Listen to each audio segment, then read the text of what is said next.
Hey guys, Cameron Blagan here with another video coming to you looking at the BBB from a young consumer perspective. This week we're going to be talking about identity theft prevention and scam and fraud prevention. Let's get started. In 2014, there was a new identity theft fraud victim every 2 seconds. With more and more people using online services and giving out personal information, especially young consumers online, it is increasingly important that we are aware of identity theft and how to prevent it. So let's talk about what the Better Business Bureau can do. Identity theft is someone using your personal information to impersonate you or commit a crime. Scams are a similar problem with people manipulating you or others to get personal information or specifically money and things of value. The Better Business Bureau is constantly releasing alerts and tips to help prevent both scam and identity theft, and this is a great way to stay educated and prevent identity theft and scam from happening to you. They have a lot of really great tips on how to stay safe both online and in person. Let's talk about just a few that they've posted recently. Some great suggestions that they had were making sure physical and personal documents were properly disposed of and not left out. Being careful to not let people see you type in your card PIN number or card number or passwords online, things like that where people could be looking over your shoulder and seeing that personal information and then taking it. Use strong passwords. Increasingly we are using really weak passwords or repeat passwords because it's easy, but this is one of the easy ways people can steal your information. Another one is being careful where you go using public Wi-Fi, such as not using bank accounts or Venmo or things like that on a public network that can see where people could potentially see your information on those services.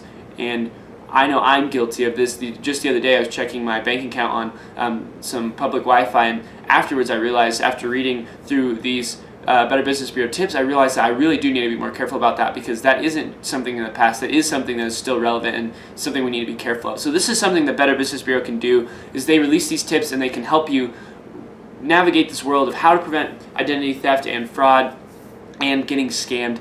And they really do it because they care about the consumers and they want a safer marketplace and environment for consumers and businesses alike. So that is why Better Business Bureau releases these tips, and that is how they can help. Those tips specifically for identity theft, they have a really great service called the Better Business Bureau BBB Scam Tracker that I'm going to talk about next.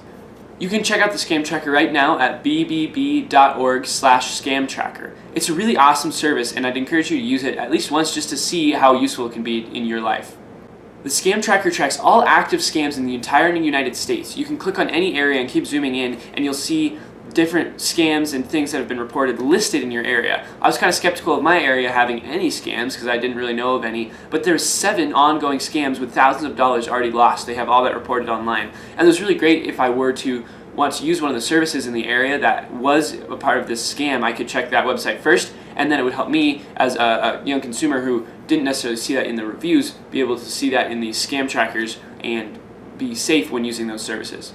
You can view all the scams in your areas, the type of scam, a brief description of them, again the money lost, and again the area, and you can even report your own. So if you have been scammed, you can put this out there and you'll help other consumers. This is probably the best way to educate other people about scams in the ongoing areas so they don't experience the same thing you did.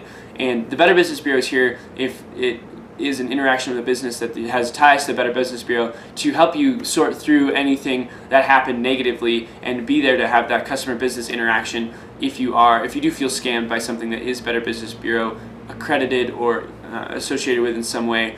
But for businesses that aren't, also we'll just put that report up on the Scam Tracker, and you can check that out, and it's a great way to make sure that you're staying safe. Even if a business isn't accredited, you can check out if there's anything going on in the area that would be something you need to keep your eyes out for.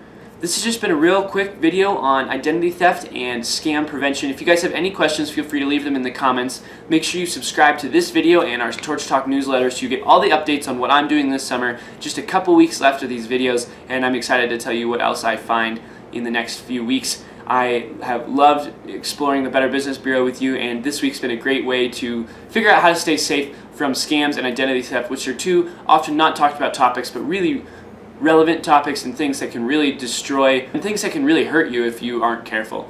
So I appreciate you guys watching, and I'd encourage you to check out those tools. Thanks again, and I'll see you again next week in another video.